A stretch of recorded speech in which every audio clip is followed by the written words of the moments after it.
مشکلات آئیں گی. اب تیاری کر لے میری قوم کہ مہنگائی آنے والی ہے. ایک ابھی جو مہنگائی ہے اس سے زیادہ مہنگائی آنے والی ہے, کیونکہ ہمارے پاس کوئی اب دوسرا راستہ نہیں ہے IMF کے پروگرام کے بغیر. اگر ہم IMF کا پروگرام میں نہیں جاتے تو ہم ڈیفالٹ کر جائیں گے, جس سے اور زیادہ مزید مشکلات ہوں گی جو کہ ہم اس پروگرام میں جب جائیں گے تو ہمارے پاس آئیں گی. لیکن میں آپ کو, اپنی قوم کو صرف یہ مشکلات جو سامنے کھڑی ہیں ایک آپ کو پیغام دینا چاہتا ہوں. اور میں ان پاکستانیوں کو بھی جو 7.5 لاکھ پاکستانی ملک چھوڑ کے چلے گئے ہیں ان پچھلے 7 مہینے میں, اور یہ جو ہماری انڈسٹری بند ہو رہی ہے اور ہمارے انڈسٹریلسٹ بھی باہر جا رہے ہیں ملک سے, میں ان سب کو کہنا چاہتا ہوں کہ دیکھیں جب قوم میں مشکل وقت آتا ہے نا تو آپ چھوڑ کے باہر نہیں بھاگ جاتے, آپ کھڑے ہو کے مقابلہ کرتے ہیں اس کا, اور پھر مشکلیں حل ہو جاتی ہیں. ہمارے سے بہت برے حالات جرمنی اور جاپان کے تھے دوسری جنگ عظیم کے بعد. وہاں بھی تقریباً کوئی بلڈنگ ہی نہیں کھڑی تھی, فیکٹریاں تباہ ہو گئی تھیں, شہر سارے تباہ ہو گئے تھے. ان کی یہ سمجھیں کہ کوئی سوچ ہی نہیں سکتا تھا کہ ادھر سے کوئی کھڑا ہو سکتا ہے. لیکن وہ دونوں ملک چند سالوں کے اندر اپنے پیر پہ کھڑے ہو گئے.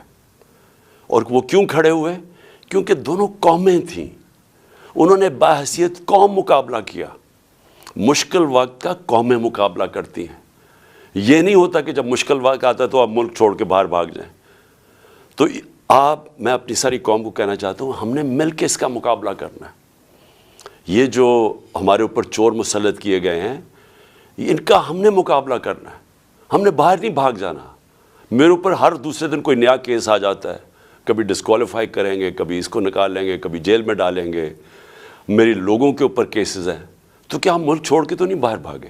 میں تو یہیں کھڑے ہو کے اس کا مقابلہ کروں گا. جان کو خطرہ ہے لیکن میں یہیں مقابلہ کروں گا. اور میں آپ سب کو کہنا چاہتا ہوں کہ یہ اللہ نے ہمیں ایک تحفہ دیا ہے پاکستان, اور قائد اعظم نے کہا تھا کہ کوئی طاقت پاکستان کو تباہ نہیں کر سکتی. کیونکہ قائد اعظم نے تب سوچا تھا کہ ہم بحیثیت ایک قوم جو اپنی آزادی کو ایک سمجھتی ہے کہ اللہ کی بہت بڑی نعمت ہے کہ ہمیں انگریزوں سے آزادی ملی, تو ہم بحیثیت قوم مقابلہ کریں گے. لیکن ہم قوم نہیں بن سکے. لیکن خوشخبری یہ ہے کہ پہلی دفعہ میں دیکھ رہا ہوں کہ میرا ملک ایک قوم بننے جا رہا ہے. اور اس لیے میں کہتا ہوں کہ ہم ہر مشکل کا مقابلہ کر سکیں گے. تو میں نئے سال میں پھر سے آپ کو مبارک دینے کے بعد کہتا ہوں تیار ہو جائیں. ہم نے اس ملک کو نکالنا ہے اس سے, اور انشاءاللہ ہم نکالیں گے. ہم جب ایک کرائسس آتا ہے تو وہ ایک موقع بھی مل جاتا ہے, ایک اپرچونٹی مل جاتی ہے کہ ہم اپنے آپ کو اپنی اصلاحات کریں, اپنے اداروں کو ٹھیک کریں. سب سے بڑی بات یہ کہ پاکستان میں قانون کی حکمرانی لے کے آئیں, اس ملک میں انصاف کا نظام قائم کریں.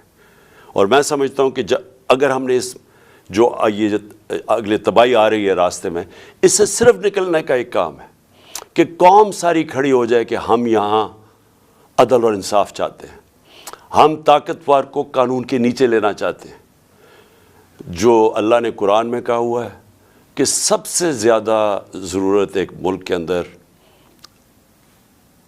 اللہ کی زمین پہ انصاف قائم کرو. نبی صلی اللہ علیہ وسلم نے بھی کہا ہوا ہے کہ بڑی قومیں تباہ ہوئیں جدھر طاقتور کے لیے چوری کرتا تھا تو اس کو نہیں پکڑتے تھے, کمزور کو پکڑتے تھے, وہ تباہ ہو جاتی تھی. اور حضرت ابو بکر جب خلیفہ بنے, حضرت عمر جب خلیفہ بنے, دونوں نے پہلی تقریروں میں کہا کہ ہم انصاف قائم کریں گے, ہم طاقتور کو قانون کے نیچے لے کے آئیں گے.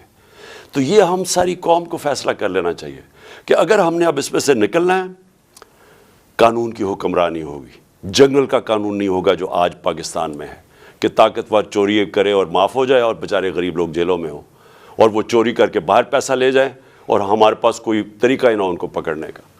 تو میں اب جس کے لیے میں نے آج یہ پریس کانفرنس کی ہے, کیونکہ پہلا سال تھا تو میں نے آپ سب کو تیار کرنا تھا ساروں کو, تاکہ میں بھی انشاءاللہ ٹھیک ہو رہا ہوں. تو ہم نے سب نے مل کے اب اس کا مقابلہ کرنا ہے. بھاگتے نہیں ہیں, مقابلہ کرتے ہیں. لیکن آج میں نے جو میڈیا ٹاک کیا وہ اس لیے کہ ہم نے جب سیلاب آیا پاکستان میں تو ہم نے پیسہ اکٹھا کیا. میں شوکت خانم کے لیے 30 سال سے پیسہ اکٹھا کر رہا ہوں، نمل یونیورسٹی کے لیے،